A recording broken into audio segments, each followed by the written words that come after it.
Okay, this video is going to be about dividing by whole numbers. When you started learning to divide by whole numbers, you started by learning that division is the inverse of multiplication. So we started by learning if 7 times 2 is 14, then we started learning we already know that 14 divided by 2 equals 7. Going in the reverse order or the inverse operation. So through our fact families, we realized we already knew our basic facts for division. So that was where we began learning about division, was learning about our inverse operation.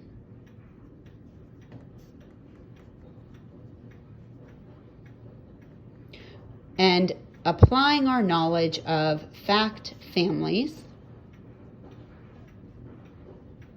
to help us divide. So then we took it to long division. So in 4th grade, we started what we called long division. In long division, we learned that it is like a dance. Long division is doing the same steps over and over again. So what are those steps? Well, we have divide, multiply, subtract, bring down.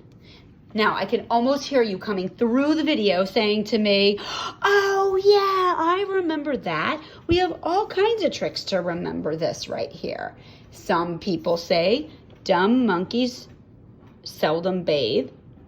Some people say, dad, mom, sister, brother. I love that one the best. Because for me, we can make up more, but for me, it's all in the family. So, dad, mother, sister, brother. So we have divide, multiply, subtract, bring down. With long division, we repeat and repeat and repeat these steps until we are done.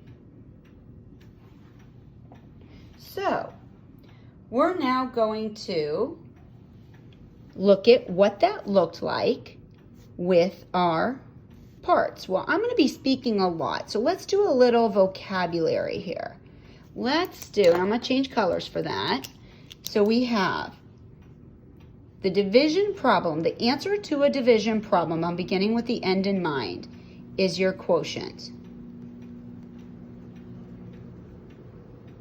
Then we have the amount we have to divide up. So we have to divide the dividend. So in the end, this is what we divide. That's our big pile. Who does it? The divisor. Just like a teacher teaches, a divisor divides. So now let's look at what you did in 4th grade. In 4th grade with this long division, you had a 1-digit divisor. So let's take the number 2. And then you might have a 4-digit, all the way up to a 4-digit dividend. So you might have 3,404. I decided to do one without a remainder. We're just going to talk without remainders right now. So here we started, and I like to put this little multiplication sign there because it helps remind me of the fact family. What I'm saying is, what times 2 gives me 3,404? Just like we did with our basic facts.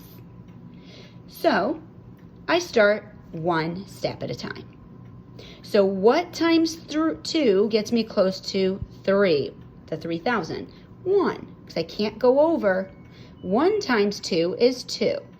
Subtract. 3 minus 2 is 1. Bring down the 4. Go back to the beginning for divide. What times 2 equals 14? 7 times 2 equals 14. Subtract. Bring down. Now, I put this here on purpose. Be super careful on problems like this. Don't skip it. What times 2 gets me close to 0 without going over? 0. 0 times 2 is 0. Subtract. Bring down. What times 2 gets me close to 4 without going over? 2. 2 times 2 is 4. Subtract. No remainder, so I'm done. Then we are going to go to 2-digit divisors this year.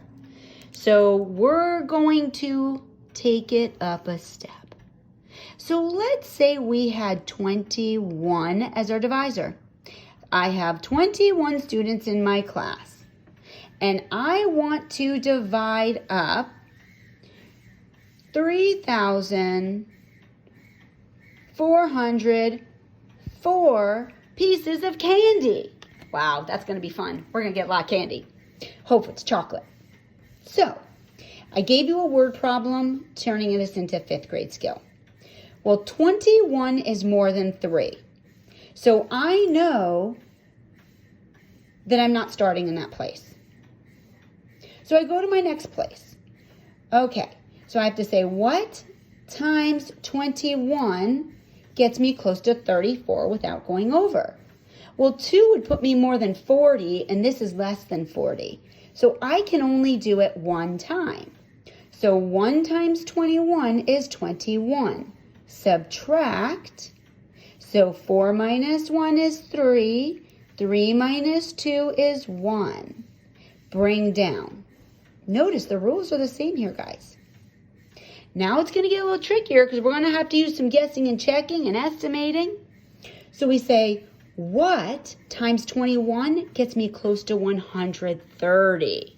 Okay, so let's say it was 20.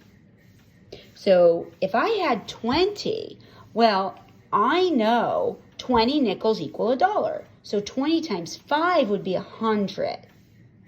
20 times 6, 2 times 6 is 12. Attach my zeros, 120.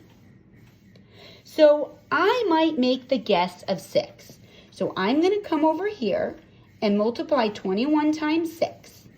1 times 6 is 6. 2 times 6 is 12. 126 is less than 130, so it could work.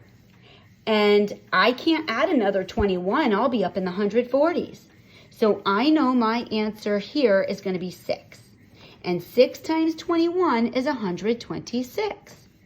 So we're ready to subtract. We have to apply our regrouping skills. So we regroup so that we have the difference of 4. We're now ready to bring down. So now, can we get 2? I'm guessing 2. So I do 21 times 2, and I get 42. So I know that 42 is less than 44, so it works. And I definitely can't do 20 more. It would be in the 60s. So 2 times 21 is 42. I subtract, and I have 2. So just like last year, when we have a remainder, we bring up our remainder for a remainder of 2. I recommend circling your final answer. Now, I didn't circle the 0 because it's not needed. I could have, but I don't have to. When you check your answer, we want to use the inverse property. So to check my answer, I take 162 times 21. Then I'm going to have to add in my remainder.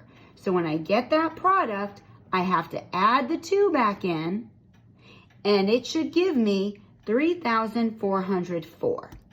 If it does not, if this check does not work, I have to go find my mistake.